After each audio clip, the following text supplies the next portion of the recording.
is Japanese omu rice, a dish that's nearly impossible to prepare properly.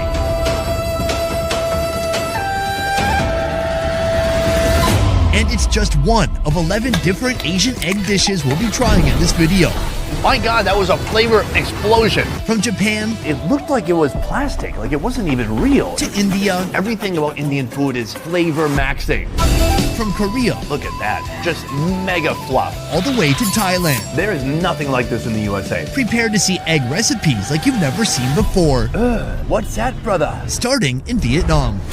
If you've eaten pho anywhere outside of Vietnam, you've probably never seen this before. This is a classic bowl of beef pho, but on the side we have an optional add-on. This is the pho egg. The recipe seems simple, but it all starts with that complex broth.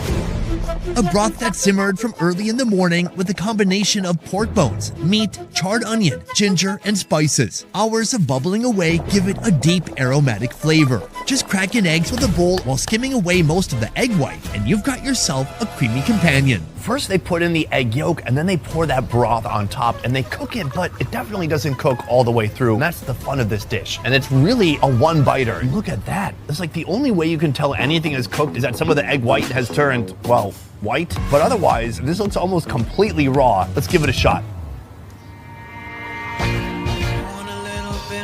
Oh, that's nice. I mean, that is the high point of this meal. Rich, creamy, delicious. You're getting that silky, smooth texture from that egg yolk, but it's mixed with that nice, deep bone broth. So you're getting an even more full flavor. That's a good egg. Next, we're heading a few blocks over in the city of Saigon to try another Vietnamese egg favorite. This is one of my favorite egg dishes of the day because it doesn't resemble eggs at all. Some say that this is a way to make the meat go even further in Vietnam, just like what we do in the USA with our meatloaf, but I don't know if that's the case. I mean, this isn't called pork loaf or meatloaf, it's called egg loaf. It's always part of a rice-based dish known as gum tom or broken rice. First, the yolks are separated from the whites and saved for later.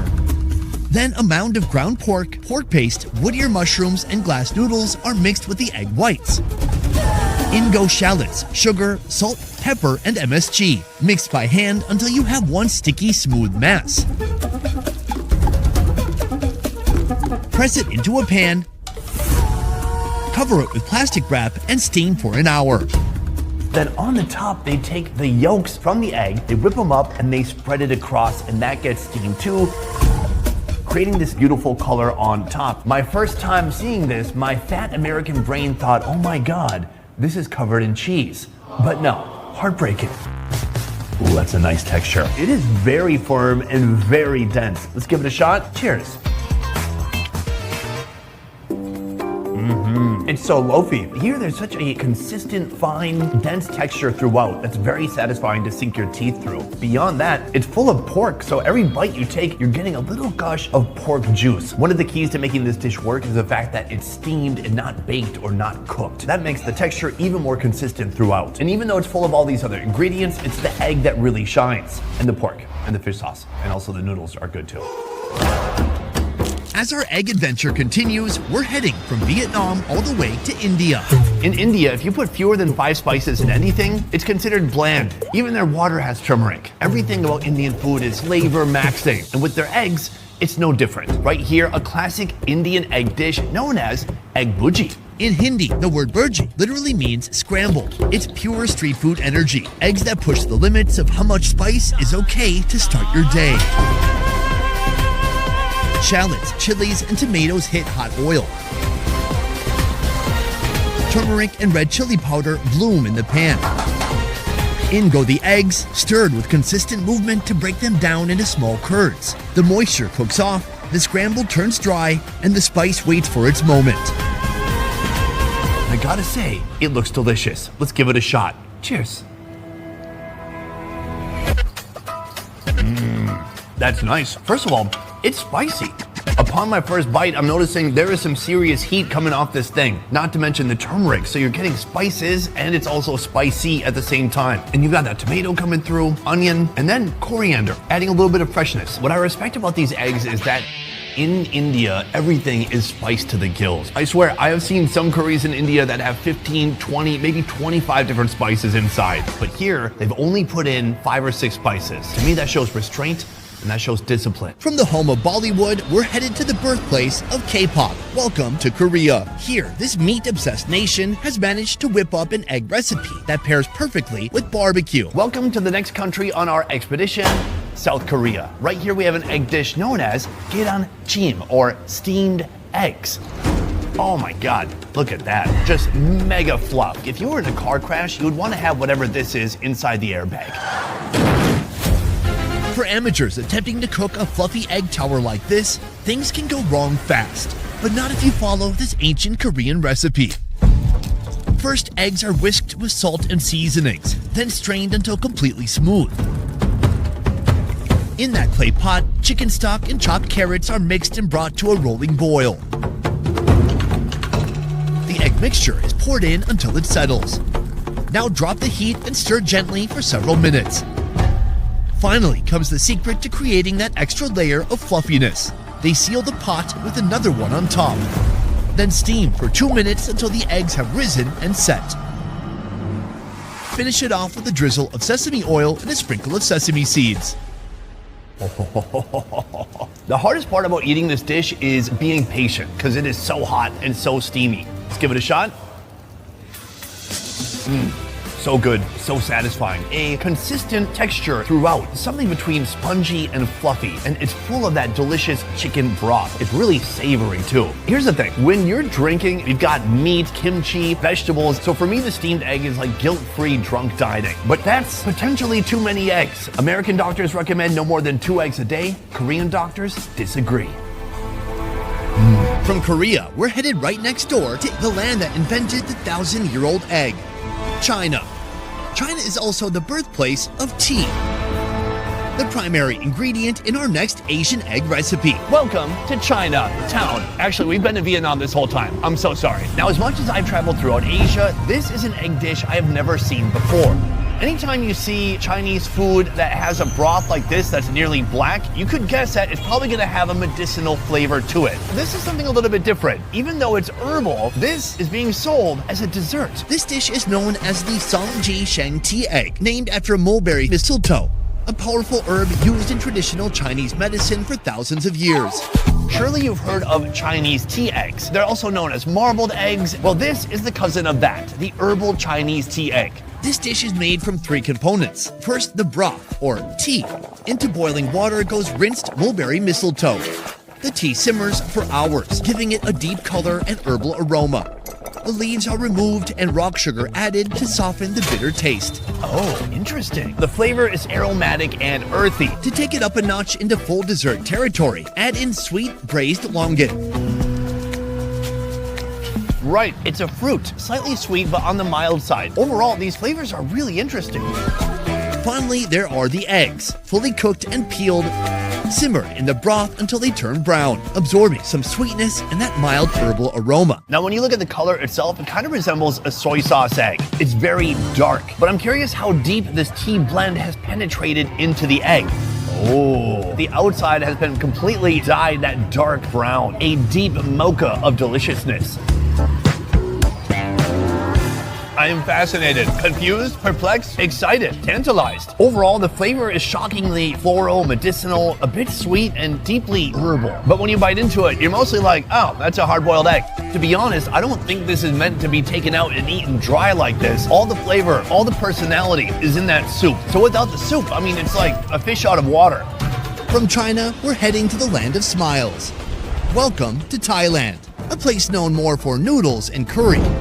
But when it comes to eggs, this recipe may be the next to take over the culinary world. Sawasdee Krap, and welcome to Thailand.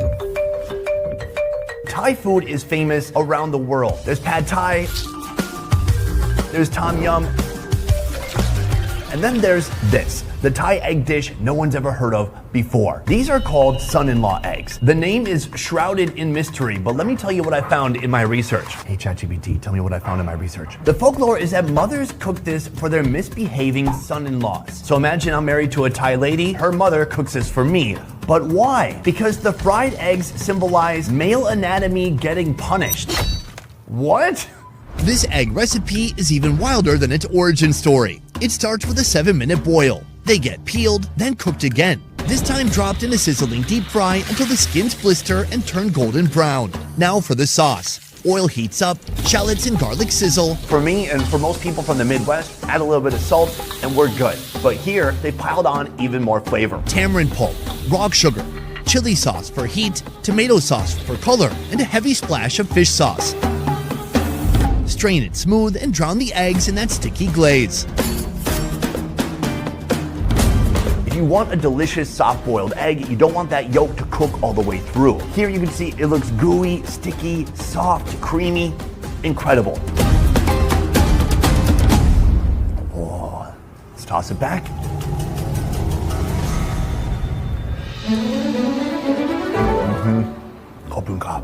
That was incredible. It's like a Southeast Asian deviled egg. First of all, the texture. That egg yolk is creamy. It coats your mouth. Meanwhile, the egg white is still very tender too, but not raw. But then there's the flavor. You have the richness of that yolk mixing with that sharp flavor of the fish sauce and the tamarind. This is magic right here.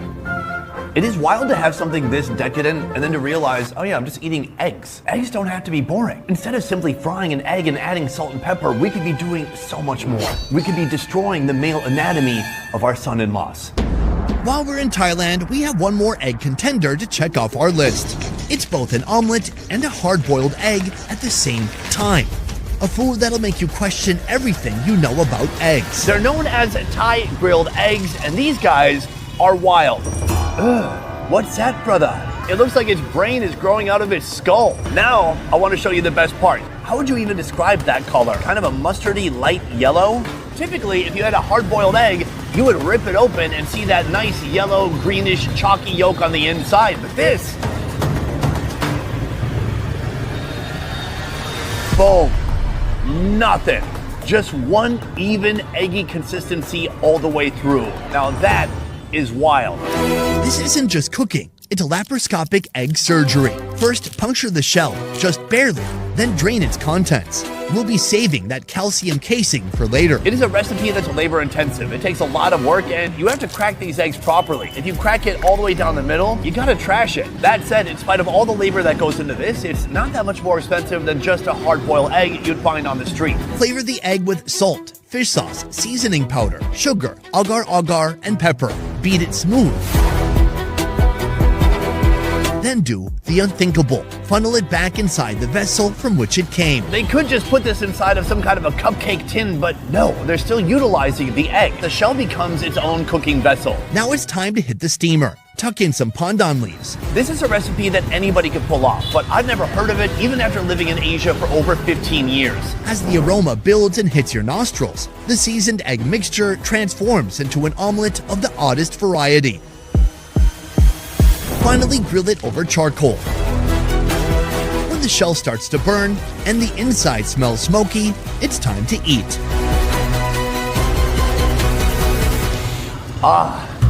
There's something about this process that makes it smell extra sulfury. That's why when I first tried these, I thought I was eating rotten eggs, and that's why I stopped after 5.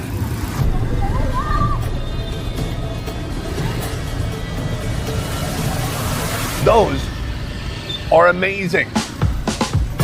It's like eggs amplified. This is like concentrated egg flavor, all packed into one shell. Here they have all those delicious seasonings blended evenly throughout the egg. Then there's the texture, and that's probably what I like the most. It is kind of like an egg white, but a little bit more firm. Of all the egg recipes we're trying today, this is the one I challenge you to make in your own house. Give it a shot, and don't burn your place down. From the mystical eggs of Thailand, we're moving on to the sovereign nation of Taiwan. In the past, we've documented this country's iron eggs, made by boiling chicken eggs in a soy sauce base over and over again. But folks on this island have more than one egg trick on their menu. Introducing the oyster omelet. The concept of an oyster omelet is something most Americans can't even conceive of. If my mom went to an omelet bar in the USA and saw oysters as a topping option, she would have a heart attack and she would be deceased. And I just saw the woman behind me make this, and let me tell you, she didn't put in 1 or 2 oysters, she put in like 100 oysters. This maritime egg option originated in the coastal regions of southern Taiwan, where oysters were cheap and plentiful, but where rice and starch were at times limited. So people improvised and the oyster omelet was born.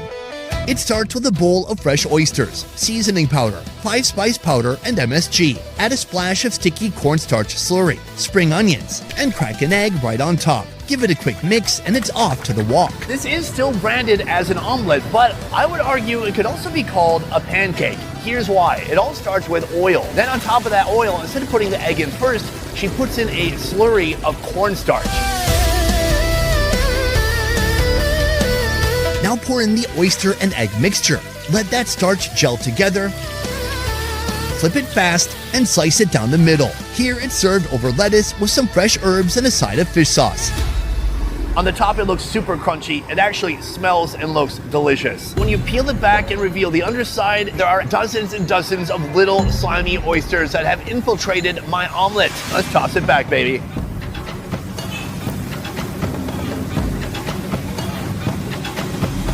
Oh, wow.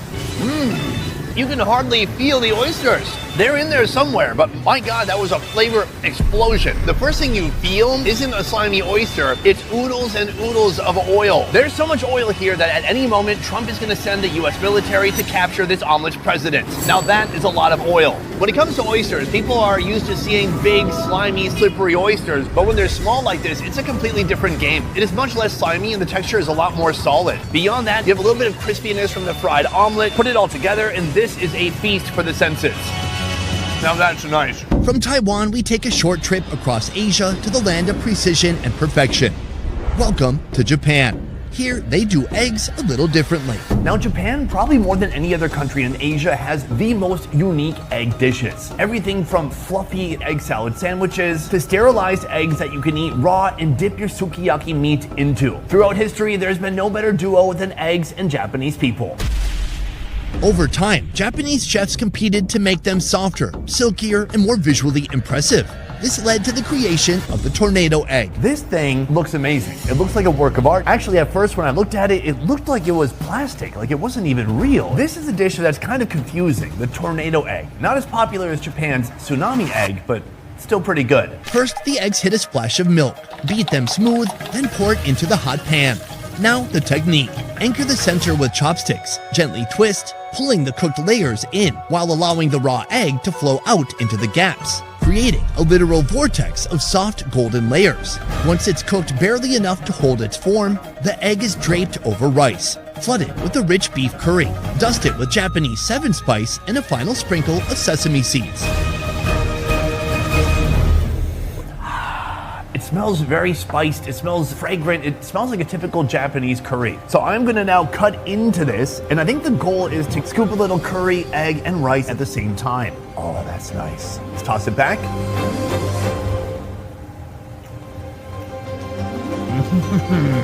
Wow, love. The egg, it's adding some slipperiness to each bite. I can't really say that it's creamy because it's still solid. The star here seems to be the egg, at least visually when you first look at this dish, but the flavor, it's all coming from that spiced curry. The curry has bits of broken down beef, it's spiced, it's salty, and it's super sweet. In Japan, they're not afraid to eat eggs that are partially cooked or not even cooked at all. And that's what you're gonna see with our next egg.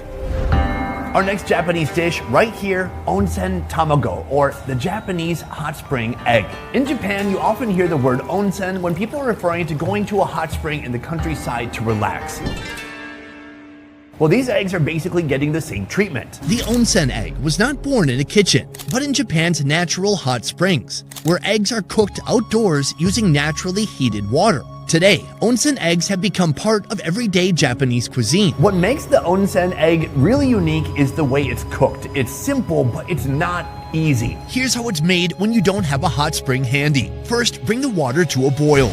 Then turn off the heat and add cold water to bring the temperature down to exactly 160 degrees. Gently submerge the eggs and let them bathe for precisely 17 minutes. This dish is unique because anybody could technically make this in a pot of water at their house, but so few will be able to actually pull it off. Finally, bring the temperature down using ice. And that's it. It sounds simple, right? But you won't know if it actually worked until you crack the egg open. Ideally, when you crack the egg open, you will see that the whites have set into a soft custard, while the yolk stays thick, creamy, and spoonable, like my wife.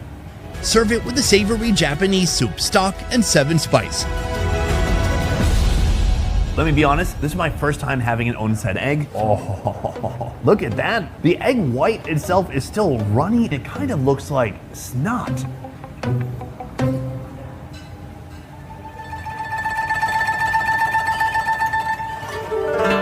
Wow, that's very nice. It's so different from that pho egg that we started this video with. That pho egg, which was basically an egg yolk, was essentially raw. This is slightly cooked. It's cooked just enough to be creamy and to be a little bit thick enough to coat the inside of your mouth. And it's not just the egg, it's about the sauce they put in with the egg too. It's just mildly salty and sweet. Very delicate flavors and stunning. I gotta say, in the egg world, it doesn't get much more decadent than that. Finally, an egg dish born in the late 19th century, when Western cuisine began influencing Japanese cooking. Japan embraced Western-style omelets into a dish that embodies the Japanese obsession with texture. This is omu rice. Start by whipping 3 eggs with a splash of milk. Now, the dance begins. Pour the mixture into a pan. While one hand shakes the pan, the other stirs the curds continuously. What you want is the eggs to form a wet, loose scramble that's only 70% cooked. Next, the shape. As the edges set, peel them back into the center. Then flip the pan so the egg wraps over itself. Then seal it shut to form that classic football shape. Gently slide it onto rice, drench it in a rich demi-glace sauce, and wait for the moment to set it free. Right here we have our final Asian egg dish of the day, Japanese omu rice. And right now I'm gonna attempt to cut it by myself. Let's see what happens. Okay, they said don't cut too deep. Give it a shallow cut. Go across the center. And oh my God, it's steamy, it's hot, it's gorgeous. This is omu rice. If you didn't figure it out by now, omu means omelet and rice, that means rice. In the end, I gotta say, this is a very impressive looking omelet. And then when you cut it open, there's just this half-cooked, glistening, saucy, wet-looking egg staring right back at you. So today I'm gonna start my omu rice from the edge over here. That looks absolutely delicious. It's not just an omelet, it's a show, it's a spectacle. That said, let's give it a shot.